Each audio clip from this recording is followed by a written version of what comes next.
ওম শান্তি। আজ 18 ফেব্রুয়ারি 2025 প্রাত মুরলি। বাবা আজ বলেছেন, মিষ্টি বাচ্চারা, তোমাদের অবশ্য পালনীয় দায়িত্ব হলো ঘরে ঘরে বাবার সমাচার পৌঁছে দেওয়া। যে কোনো উপায়েই যুক্তি রচনা করে প্রত্যেককে বাবার পরিচয় অবশ্যই দাও। আজকের মুরলির প্রশ্ন, বাচ্চারা, তোমাদের কোন একটি বিষয়ে শখ থাকা উচিত? উত্তর, নতুন নতুন যেসব পয়েন্ট বেরোয় সেগুলোকে নিজেদের কাছে নোট করে রাখার শখ থাকা উচিত।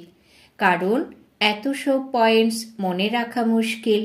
নোট করে নিয়ে পুনরায় তা কাউকে বোঝাতে হবে। এমনও নয় যে লিখে নিয়ে পরে তা খাতাতেই পড়ে থাকবে। যে বাচ্চারা ভালোভাবে বোঝে তাদের নোট করার শখও থাকবে অতিমাত্রায়। আজকের মুরলির গীত, দুনিয়ার মানুষ যতই হৃদয়ে লক্ষ তালাও লাগিয়ে দেয়, দিক তুমিও ভুলবে না, আমিও ভুলব না তোমায়। ওম শান্তি। মিষ্টি মিষ্টি আত্মারূপী বাচ্চারা এই গান শুনেছে। মিষ্টি মিষ্টি বাচ্চা এই শব্দটি একমাত্র বাবাই বলতে পারেন। আধ্যাত্মিক পিতা ব্যতীত কখনো কেউ কাউকে আত্মারূপী সন্তান বলতে পারে না। বাচ্চারাও জানে যে সকল রূহ অর্থাৎ আত্মাদের পিতা হলেন একজনই, আর আমরা সকলে হলাম ভাই ভাই। ব্রাদারহুডের গায়নও রয়েছে। তথাপি মায়া এমনভাবে প্রবেশ করে রয়েছে যে পরমাত্মাকে সর্বব্যাপী বলে দেয়। তাহলে তো ফাদারহুড হয়ে যায়। রাবণ রাজ্য পুরনো দুনিয়াতেই হয়, নতুন দুনিয়াকে রাম রাজ্য বা ঈশ্বরীয় রাজ্য বলা হয়। এ হলো বুঝবার মতন বিষয়। দুটি রাজ্য অবশ্যই রয়েছে, ঈশ্বরীয় রাজ্য আর আসুরি রাজ্য, নতুন দুনিয়া আর পুরনো দুনিয়া। নতুন দুনিয়া অবশ্যই বাবা রচনা করবেন। এই দুনিয়ার মানুষ নতুন দুনিয়াকে আর পুরনো দুনিয়াকেও জানে না, অর্থাৎ কিছুই জানে না। তোমরাও কিছুই জানতে না, অবুঝ ছিলে। নতুন সুখের দুনিয়া কে স্থাপন করেন? পুনরায় পুরনো দুনিয়ায় দুঃখ কেন হয়? স্বর্গ থেকে নরক কিভাবে হয় তা কেউ জানে না। এসব কথা তো মানুষই জানবে, তাই না? দেবতাদের চিত্রও রয়েছে। তাহলে অবশ্যই আদি সনাতন দেবী দেবতাদের রাজ্য ছিল। এই সময় আর তা নেই। এখন হলো প্রজার উপরে প্রজার রাজত্ব। বাবা ভারতেই আসেন। মানুষের কথা জানা নেই যে শিব বাবা ভারতে এসে কি করেন। নিজেদের ধর্মকেই ভুলে গেছে। তোমাদের এখন ত্রিমূর্তি আর শিব বাবার পরিচয় দিতে হবে। ব্রহ্মা দেবতা, বিষ্ণু দেবতা, শঙ্কর দেবতা, পুনরায় বলে যে শিব পরমাত্মায় নম। তাহলে বাচ্চারা, তোমাদের ত্রিমূর্তি শিবেরই পরিচয় দিতে হবে। এমন ভাবে সার্ভিস করতে হবে যে কোনোভাবেই তারা বাবার পরিচয় যদি পায় তবে বাবার উত্তরাধিকার নিয়ে নেবে। তোমরা জানো যে আমরা এখন উত্তরাধিকার প্রাপ্ত করছি। আরও অনেকেই উত্তরাধিকার নিতে হবে। বাবা বলেন, আরও অনেককেই উত্তরাধিকার নিতে হবে। আমাদের ওপরে দায়িত্ব রয়েছে যে ঘরে ঘরে গিয়ে বাবার পরিচয় দিতে হবে, বাবার জ্ঞান প্রদান করতে হবে। মুখ্য হল Trimurti Shiva. এনারই coat of arms বানানো হয়েছে। গভর্নমেন্ট যথার্থভাবেই এর অর্থ জানে না। এর মধ্যে চক্রও রয়েছে চরকার মতন, আর তাতে লেখা রয়েছে সত্যমেব জয়তে। এর অর্থ তো কিছুই বেরোয় না। এ তো হলো সংস্কৃত শব্দ। এখন বাবা তো হলেন ট্রুথ। তিনি যা বোঝান তার দ্বারা তোমরা সমগ্র বিশ্বের উপর বিজয় প্রাপ্ত করো। বাবা বলেন, আমি সত্য বলি। তোমরা এই পঠন পাঠনের মাধ্যমে সত্যিকারের নারায়ণ হও। ওরা সব কি কি রকমের অর্থ বের করতে থাকে সে কথাও ওদের জিজ্ঞাসা করা উচিত। বাবা তো অনেক রকমভাবে বোঝান। যেখানে যেখানে মেলা হয় সেখানে গিয়ে নদীর ওপরেও বোঝাও। গঙ্গা তো পতিত পাবনে হতে পারে না, সমস্ত নদী সাগর থেকে নির্গত হয়। সে তো জলের সমুদ্র, তার থেকেই জলের নদীগুলো নির্গত হয়। জ্ঞান সমুদ্র থেকে জ্ঞান নদী নির্গত হবে। মাতারা, তোমাদের মধ্যে এখন জ্ঞান রয়েছে। মানুষ গোমুখে যায়, সেই মুখ থেকে জল নির্গত হয়, মনে করে এ তো গঙ্গার জল। মানুষ এত শিক্ষিত হয়েও বোঝে না যে এখানে গঙ্গার জল কোথা থেকে বেরোবে। শাস্ত্রতেও রয়েছে যে তীর নিক্ষেপের ফলে গঙ্গা নির্গত হয়েছে। আর এখন এ হলো জ্ঞানের কথা। এমনও নয় যে অর্জুন তীর নিক্ষেপ করেছে আর গঙ্গা আবির্ভূত হয়েছে। মানুষ কত দূর দূরান্ত তীর্থ করতে যায়। কথিত আছে শঙ্করের জটা থেকে গঙ্গা আবির্ভূতা হয়েছে, যাতে স্নান করলে মানুষ পুরী হয়ে যায়। মানুষ থেকে দেবতা হওয়া এ তো পুরীরই অনুরূপ, তাই না? বাচ্চারা, এখন তোমাদেরকে বাবারই পরিচয় দিতে হবে। তাই বাবা এই চিত্র তৈরি করিয়েছেন। ত্রিমূর্তির শিবের চিত্রের মধ্যেই সমগ্র নলেজ রয়েছে। ওদের ত্রিমূর্তির চিত্রে নলেজ প্রদানকারীরই চিত্র নেই, নলেজ গ্রহণকারীর চিত্র রয়েছে। তোমরা এখন ত্রিমূর্তির শিবের চিত্রের ওপর বোঝাও। ওপরে হলেন নলেজ প্রদাতা শিব বাবা। ব্রহ্মা ওনার থেকে নলেজ প্রাপ্ত করেন, পরে তিনি তা ছড়িয়ে দেন। একে বলা হয় ঈশ্বরের ধর্ম স্থাপনের মেশিনারি। এই দেবী দেবতা ধর্ম অত্যন্ত সুখ প্রদান করে।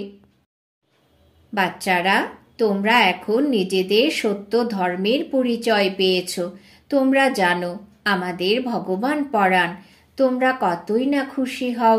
বাবা বলেন, বাচ্চারা, তোমাদের তো খুশির পারাপার পাওয়া উচিত নয়, কারণ স্বয়ং ভগবান তোমাদের পরাণ।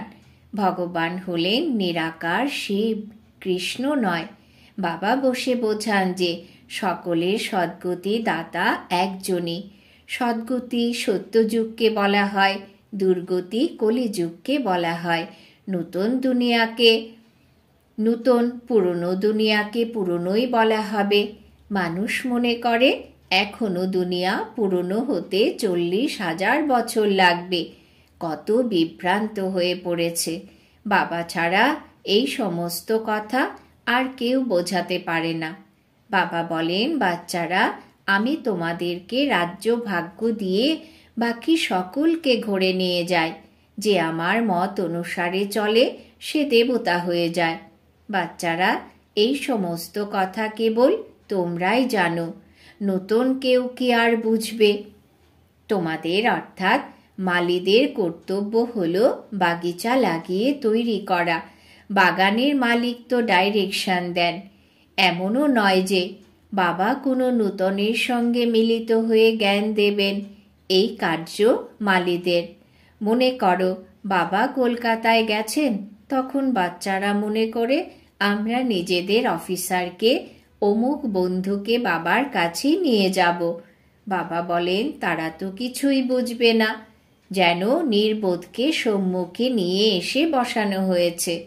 তাই বাবা বলেন, নূতনদের এখন বাবার সম্মুখে এনো না। এ তো তোমাদের অর্থাৎ মালিদের কার্য, বাগানের মালিকের নয়। মালিদের কাজ হলো বাগিচা তৈরি করা বা দেখাশোনা করা। বাবা ডাইরেকশন দেন, এমন এমন ভাবে করো। তাই বাবা কখনো নূতনদের সঙ্গে দেখা করেন না, কিন্তু কখনো কখনো অতিথি হয়ে ঘরে চলে আসে আর বলে দর্শন করব। আপনি আমাদের কেন দেখা করতে দিচ্ছেন না? শঙ্করাচার্যদের কাছে কত মানুষ যায়। আজকাল শঙ্করাচার্যের অনেক মহিমা। তিনি শিক্ষিত, কিন্তু তথাপি জন্ম তো বিকারের মাধ্যমেই হয়, তাই না? ট্রাস্টিরা যে কোনো কাউকেই গদিতে বসিয়ে দেয়। সকলেরই নিজের নিজের মত আছে। বাবা স্বয়ং এসে বাচ্চাদেরকে নিজের পরিচয় দেন। আমি প্রতি কল্পে এই পুরনো শরীরেই আসি। ইনিও নিজের জন্মকে জানেন না। শাস্ত্রে তো কল্পের আয়ু লক্ষ লক্ষ বছর করে দেওয়া হয়েছে। মানুষ এতবার জন্ম নিতে পারে না। পুনরায় জানোয়ার আদিরও যোনি মিলিয়ে 84 লক্ষ করে দেওয়া হয়েছে। মানুষ যাই শোনে তাতেই সত্য সত্য করতে থাকে। শাস্ত্রে যেসব কথা রয়েছে তা হল ভক্তিমার্গের। কলকাতায় দেবীদের অত্যন্ত সুশোভিত সুন্দর মূর্তি তৈরি করা হয়, সুসজ্জিত করা হয়, পুনরায় তাদের ডুবিয়ে দেওয়া হয়। এরাও তো পুতুল পূজা করা, এও তো পুতুল পূজা করা। সেই বাচ্চাই হয়ে গেল, তাই না? সম্পূর্ণ ইনোসেন্ট। তোমরা জানো যে এ হলো নরক। স্বর্গে তো অগাধ সুখ ছিল। এখনো কেউ মারা গেলে তখন বলা হয় অমুকে স্বর্গে গেছে। তাহলে অবশ্যই কোনো সময় স্বর্গ ছিল, এখন নেই। নরকের পর পুনরায় স্বর্গ অবশ্যই আসবে, এই কথাও তোমরা জানো। মানুষ তো এর সামান্যতমও জানে না। তাহলে নতুন কেউ বাবার সম্মুখে বসে কি করবে? তাই মালি চায়, যারা পুরোপুরি দেখাশোনা করবে। এখানে তো মালিও চাই অনেক অনেক। মেডিকেল কলেজে যদি নতুন কেউ গিয়ে বসে, তখন সে কিছুই বুঝতে পারবে না। এই নলেজও নতুন। বাবা বলেন, আমি এসেছি সকলকে পবিত্র করতে। আমাকে স্মরণ করো, তবেই পবিত্র হয়ে যাবে। এই সময় সকলেই হলো তমপ্রধান আত্মা। তবেই তো বলে যে আত্মাই পরমাত্মা, সকলের মধ্যেই পরমাত্মা বিরাজমান। তাই বাবা এদের কাছে বসে কি মাথা কুটবে? না, তা করবে না। এ তো তোমাদের অর্থাৎ মালিদের কার্য, কাটা থেকে ফুলে পরিণত করা। তোমরা জানো যে ভক্তি হলো রাত, জ্ঞান হলো দিন। গায়নও করা হয়, ব্রহ্মার দিন ব্রহ্মার রাত।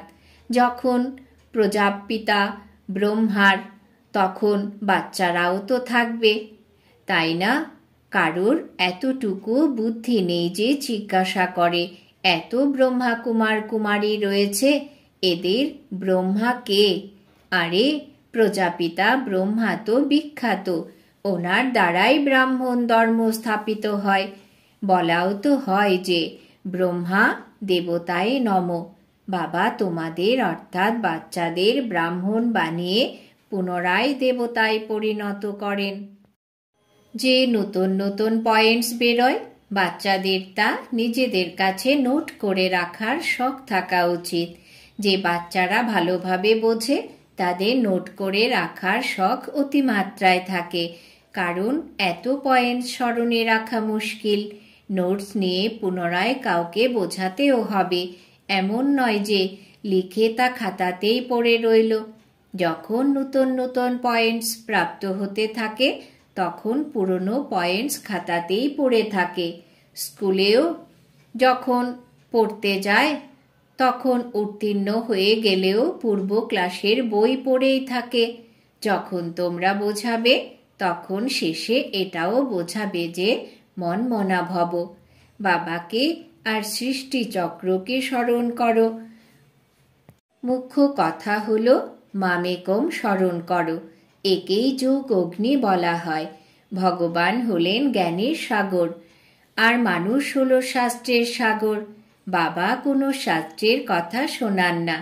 তিনিও যদি শাস্ত্রের কথাই শোনাবেন, তবে ভগবান আর মানুষের মধ্যে পার্থক্য কি রইল? বাবা বলেন, আমি তোমাদেরকে এই ভক্তি মার্গীয় শাস্ত্রের সার বোঝাই। ওরা অর্থাৎ যারা মুরলি বাজিয়ে সাপ ধরে, ওদের দাঁত উপড়ে ফেলে, অর্থাৎ সাপেদের দাঁত উপড়ে ফেলে। বাবাও তোমাদেরকে বিষ পান করা থেকে বিরত করেন। এই বিষের জন্যই মানুষ পতিত হয়ে গেছে। বাবা বলেন এগুলোকে পরিত্যাগ করো, তাও ত্যাগ করে না। বাবা গৌর বর্ণে রূপান্তরিত করেন, তথাপি অধঃপতনে গিয়ে মুখ কালো করে ফেলে। বাচ্চারা, বাবা এসেছেন তোমাদের জ্ঞান চিতায় বসাতে। জ্ঞান চিতায় বসে তোমরা বিশ্বের মালিক জগৎজিৎ হয়ে যাও। আচ্ছা। মিষ্টি মিষ্টি হারানিধি বাচ্চাদের প্রতি মাতা পিতা বাপদাদার স্মরণের স্নেহ সুমন আর সুপ্রভাত। আত্মাদের পিতা তার আত্মারূপী বাচ্চাদেরকে জানাচ্ছেন নমস্কার।